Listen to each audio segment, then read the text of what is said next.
Hello friends, ఇవాల్టి మన story పిసినారి అత్త గడసరి కోడలు. ఒక ఊరిలో భ్రమరాంబ రాధిక అనే అత్త కోడళ్ళు ఉండేవాళ్లు. భ్రమరాంబ భర్తేమో రఘుపతి, రాధిక భర్త గౌతమ్. భ్రమరాంబ చాలా పిసినారి. తన పిసినారితనంతో ఇంట్లో ఉన్న వాళ్ళందరికీ చుక్కలు చూపిస్తుంది.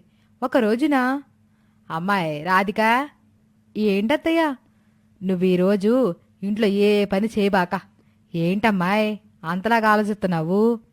ఏమీ లేదత్తయ్య, మీ మంచి మనసును తలుచుకొని ఆనందిస్తున్నాను. అయినా పనంతా మీరొక్కరే ఎలా చూసుకుంటారు?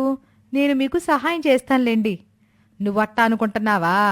ఈరోజు పని చేయొద్దంటే అర్థమో ఈరోజు వంట ఏం చెయ్యొద్దు అని. అయ్యో రామా, ఈరోజు వంట చేయకపోతే మనందరం ఏం తింటాం అత్తయ్య గారు? అసలే మీకు బీపీ షుగరు, మీరు వేళకి భోజనం చేయాలి కదా మరి. అంటే ఏంటమ్మాయి నీ ఉద్దేశం? అస్తమానం మీకు బీపీ షుగర్ అని గుర్తు చేస్తా నేను అనారోగ్యంగా ఉన్నానని అంటున్నావా? అయ్యో, నేను ఆ ఉద్దేశంతో అనలేదు అత్తయ్య. మరి వంట చేయకపోతే ఎలా తింటామనే ఉద్దేశంతోటే అంటున్నాను. వత్తన్నా, ఆ విషయానికే వత్తన్నా.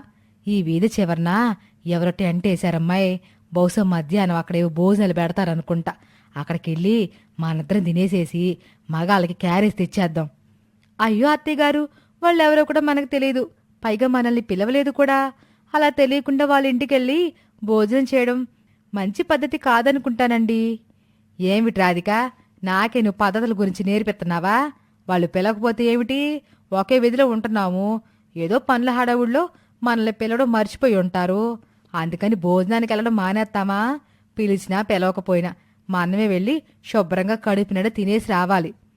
ఇదెక్కడి కర్మరా బాబు, పిలవని పేరంటానికి వెళ్దామంటుందేంటి ఈవిడ? అసలు ఇలా పిలవని పేరంటానికి వెళ్ళడం మా ఇంట వంట లేదు.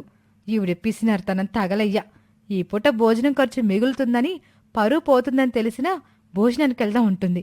దేవుడా, నాకిలాంటి పిసినారి అత్తని ప్రసాదించావేమిటయ్యా అని వాళ్ళ అత్తగారిని మనసులో తిట్టిన తిట్టకుండా తిట్టుకుంటూ ఉంటుంది.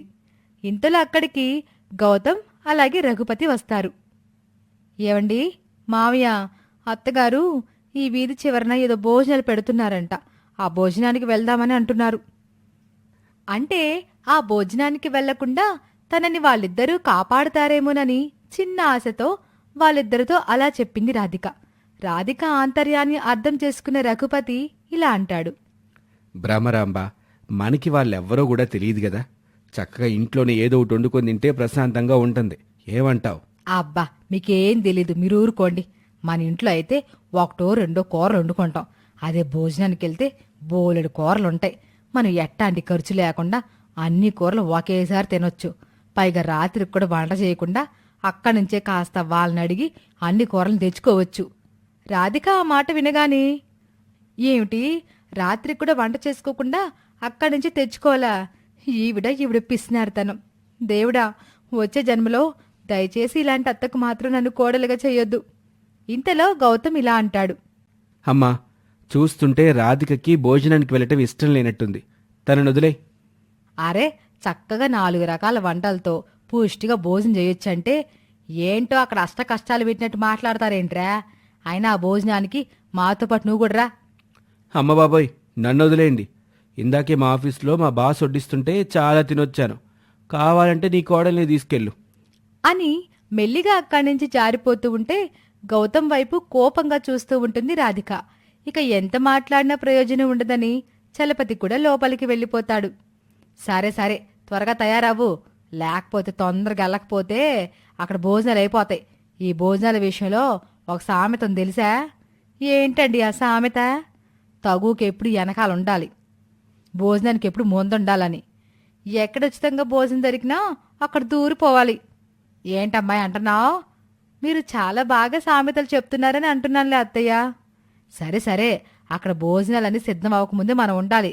త్వరగా వెళ్ళి తయారవ్వు, నేను కూడా తయారైపోతాను అని కోడలిని తయారవ్వమని భ్రమరాంబ కూడా తయారవుతుంది. ఇద్దరు బాగా తయారయ్యి వీధి చివరన భోజనానికి నడుస్తూ వెళ్తూ ఉంటారు. అత్తగారు, నాదొక చిన్న సందేహం. ఏమిటి నీ సందేహం? ఇంతకీ ఆ భోజనాలు పెళ్లి భోజనాలా, బారసాల భోజనాలా, ఓనిల ఫంక్షన్ భోజనాలా, పుట్టినరోజు భోజనాలా? ఆ హడావుడంతా చూస్తుంటే పెళ్లి భోజనంలాగే అనిపిస్తున్నాయి. అమ్మాయి, అక్కడికెళ్ళి నలుగురితో 4 మాటలు కలుపు, శుభ్రంగా భోజనం చేసి ఈ క్యారేజ్ నిండా కొంచెం తెచ్చేసుకుందాం అని తనతో పాటు తెచ్చిన క్యారేజ్ని చూపించగానే రాధిక అవాక్కైపోతుంది.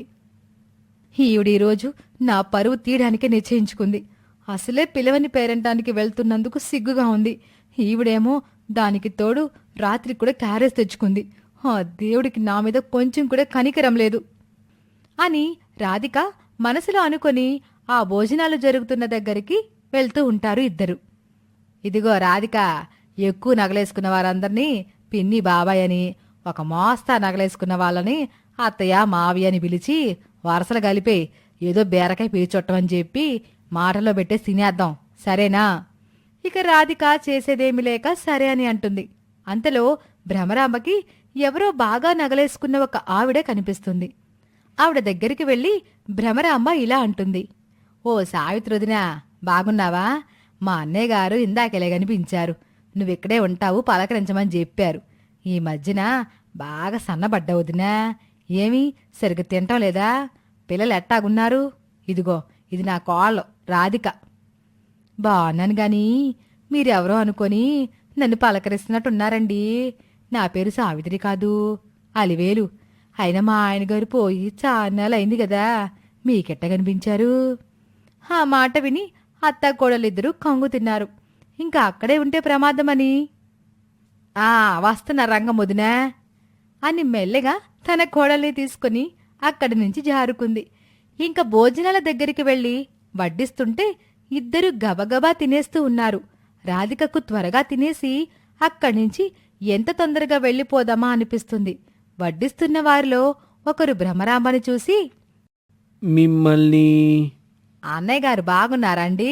ఆయన ఈ పెళ్లి అంత బాగా జరిపిస్తున్నారని అనుకోలేదండి. పెళ్లి కొడుకు పెళ్లి కూతురైతే చూడముచ్చటగున్నారు. చాలా చక్కని జంట. వాళ్ళకి నా దిష్టే తగిలేదట్టుగా ఉంది అని అంటూ కోడల్ని కూడా ఏదైనా మాట్లాడమని అన్నట్టుగా రాధిక కాళ్ళు నొక్కుతుంది. అవునవును, జంట చాలా బాగుంది. జంట బాగోడమేంటి? ఇది మా అమ్మగారి వర్ధంతి భోజనాలైతేను అని అనగానే ఇద్దరూ తెల్లబోయిన మొహాలతో ఎడవలేక అతని ప్రశ్నకు సమాధానం చెప్పలేక, అమ్మో మా బస్కి టైం అయిపోతుందండి, ఏమనుకో బాకండి అన్నయ్య గారు, బస్కి టైం అయిపోతుంది, ఎల్లొత్తాం అంటూ తన కోడల్ని తీసుకొని అక్కడి నుంచి గబగబా ఇంటికి వెళ్ళిపోయింది. రాధికకు వాళ్ళ అత్తగారి మీద విపరీతమైన కోపం వచ్చినప్పటికీ బయటకు ప్రదర్శించకుండా ఊరుకుంది. వాళ్ళిద్దరూ ఇంటికొచ్చి జరిగిందంతా చెప్పేసరికి గౌతమ్, రఘుపతి ఇద్దరూ పగలబడి నవ్వుతారు. వాళ్ళిద్దరూ అలా నవ్వుతూ ఉంటే రాధికకు విపరీతమైన కోపం వస్తుంది. చిరాగ్గా తన గదిలోకి వెళ్ళిపోతుంది. ఆ మరుసటి రోజున ప్రొద్దున, అమ్మాయి రాధిక, అమ్మో ఈవిడ మళ్ళీ పిలుస్తుంది. ఈసారి ఏం కొంప ముంచుతుందో ఏంటో. ఇక లాభం లేదు, ఈవిడ దారిలోనే వెళ్ళి బుద్ధి చెప్పాలి అని అనుకుని మరుసటి రోజు వంటల్లో విపరీతమైన కారం, ఉప్పుని కలుపుతుంది. అమ్మాయి ఆకలేతుందమ్మాయి, తొందరగా వడ్డించు. ఈ కూర తిని ఎలా ఉందో చెప్పండి. వెంటనే భ్రమరాంబ ఆ కూర తిని, అబ్బబ్బబ్బా, కారం కారం, కూరలో ఎంత కారం వేసేవేంటమ్మాయి, ఎట తింటాం అనుకున్నావు? నేను మీ దారిలోనే వెళ్ళి పిస్నారి సంఘం అధ్యక్షురాలైనా మీ సంఘానికి నేను సభ్యురాలిగా చేరుతున్నాను అత్తయ్య. కూరలో కారం, ఉప్పులు బాగా దట్టిస్తే ఎవరూ ఎక్కువ తినలేరు కదా, దాంతో బోలెడంత ఆదా అవుతుంది. ఏమంటారు? నా ఆలోచన ఎలా ఉంది? భ్రమరాంబ తాను తిన్న కారానికి వస్తున్న కన్నెలతో బాగానే ఉందని చెప్పి గ్లాసు నీళ్లు తాగబోతుంటే వెంటనే రాధిక ఆ గ్లాస్ని లాగేస్తుంది. అయ్యో అత్తయ్య, మీరు కూడా ఇలా చేస్తారేమిటి? డబ్బుని భోజనాన్ని కాదు, నీటిని కూడా పొదుపు చేయాలి. ఈ గ్లాసు నీళ్లు ఇప్పుడు ఎందుకు తాగడం చెప్పండి? ఒక 2 చుక్కలు మీ నోట్లో వేసుకుంటే సరిపోతుంది అని 2 చుక్కలు భ్రమరాంబ నోట్లో వేస్తుంది. దాంతో భ్రమరాంబ కారానికి తట్టుకోలేక దాహం తీరక అటూ ఇటూ తిరుగుతూ పడరాని పాట్లు పడుతుంది. రాధిక దెబ్బకి భ్రమరాంబకి దేవుడు కనిపించాడు. ఎందుకొచ్చిన ఈ పిసినార్తనంరా అని భ్రమరాంబ కారానికి తన కళ్ళ వెంట కారుతున్న నీళ్లతో, అమ్మాయి నాకిప్పుడు బాగా అర్థమైందమ్మాయి, అతి పిసినార్తనానికి పోతే మనకి మూడుతోందని. ఇక నుంచి నేను పిసినార్తనంగా అసలు ఆలోచించను, కాస్త నీళ్ళిటివమ్మా అని అడిగేసరికి ఇప్పుడు బుద్ధొచ్చింది మా అత్తకి. అని నవ్వుకుంటూ గ్లాస్ నీళ్లు భ్రమరాంబ చేతికిస్తుంది. నీళ్లే మహా అమృతంలా గడగడా తాగేస్తుంది భ్రమరాంబ. ఇలా పిసినారిగా ఆలోచించిన తన అత్తగారికి బుద్ధి చెప్తుంది ఆ కోడలు. ఇది ఇవాల్టి స్టోరీ, పిసినారి అత్త గడసరి కోడలు.